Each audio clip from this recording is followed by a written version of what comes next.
Hey everyone, so jumping right into it, Ochiko achieves Quirk Awakening. Now, correct me if I'm wrong, but based on this chapter, it's very much akin to creating a gravitational bubble around herself that affects all within its range, which, if that is the case, I'm not going to lie, this is one of those things that does kind of put into perspective just how much of a perfect match Ochiko is for Toga in terms of like a 1v1 kind of situation, because in the same way that Ochiko needed to touch someone in order to use her power, Toga needed direct contact with a person in order to absorb their blood.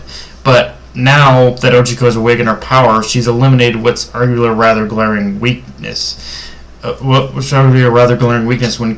fighting someone like Toga, that's prevented Ochiko from ever being able to go up against Toga properly. But now, ironically enough, it's through this awakened power that Ochiko will be able to reach out to Toga, which, yeah, one thing I loved about this whole chapter is throughout the entire thing, despite clearly now having the power to take Toga out, she's still not lost sight of what it is she came here to do, which is save Toga from herself. Save the girl who's clearly crying out for someone to save her, even if she won't admit it.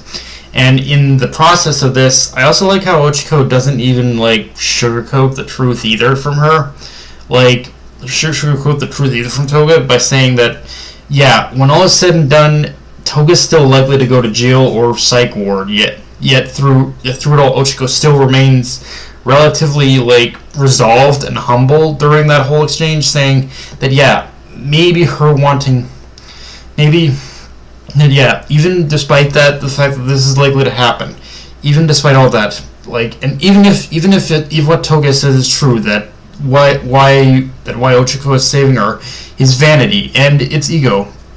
But here in this moment, Ochiko is standing firm, wanting nothing more than to save Toga. And while the whole thing about her motivations behind wanting to save her smile and happiness is a little cheesy, corny, it does work here, because it is Ochiko acknowledging, she pushed Toga away so many times before, and yes, like so many others, that when they first met, she was scared of Toga, and as anyone else would have been, but she acknowledges that she is also the one kind of at fault for not at least making the attempt to understand or reach out to her.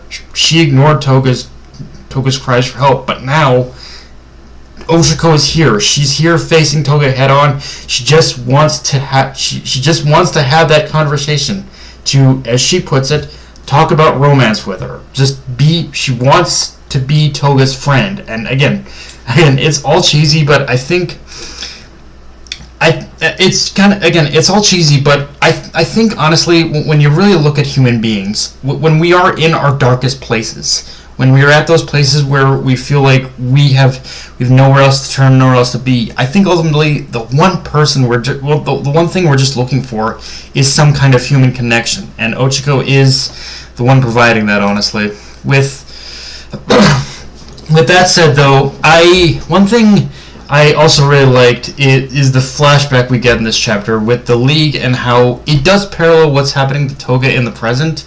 When joining the League, and how when she first joined the League, she always said she only ever wanted to be Himiko Toga and no one else. But with Twice's death, she lost an emotional anchor, and since his death, as we saw, she's been spiraling down this well of emotions, where in the present she wants to be anyone but herself. She doesn't want to. In some ways, you could say she doesn't want to be Himiko Toga anymore. She just wants to be someone else that she can latch on in order to mask the pain of losing so many people she cares about. But in the process of doing so, she's lost sight of who she is as well, even the very core of her identity, because of how out of control her powers have become. And in the previous chapter review, one possible outcome that was thrown to me is the idea that Toga is probably going to die here. And that is probably going to die here and by the end of this fight. But I'm not going to lie, after reading this chapter, I'm almost leaning more towards the idea of Toga losing her powers somehow. I'm not throwing out the idea. I'm not throwing out the idea that the idea or possibility of Toga dying, because I think that still probably could be on the table as well. But after having read this chapter, I'm almost leaning more towards the idea of that.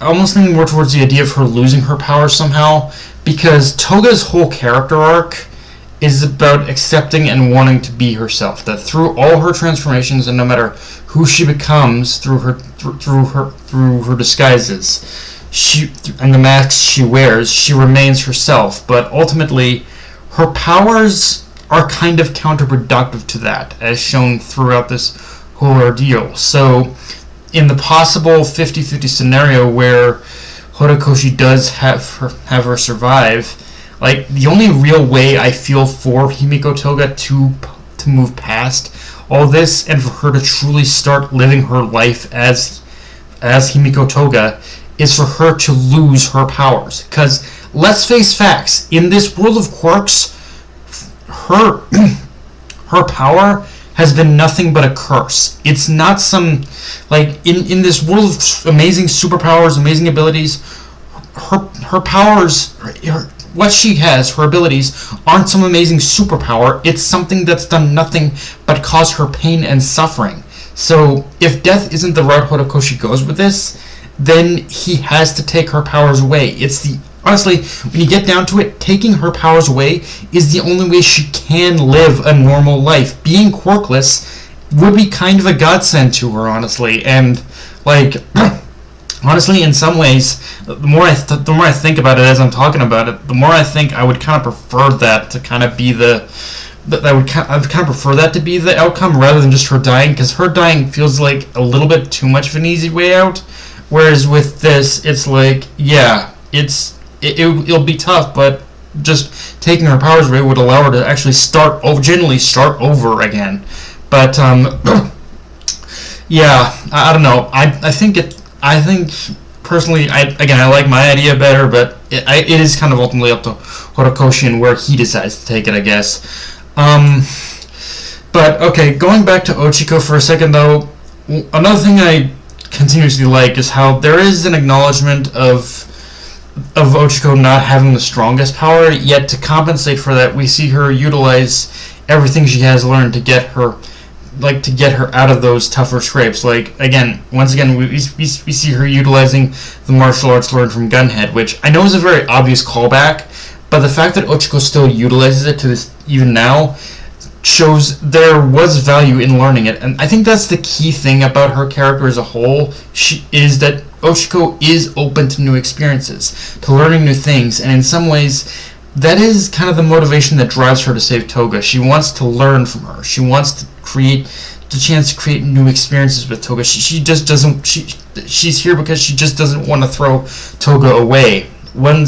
She wants to create those experiences, ones they can both genuinely smile about together. And I especially love how Ochiko does call Toga out for this as well. Like, she's seen genuine happy faces in her life, and she can tell when everyone is faking. She can tell just as easily when someone is faking a smile. And for as schlocky as that sounds, it is a very interesting way of showing how perceptive Ochiko really is in a lot of ways.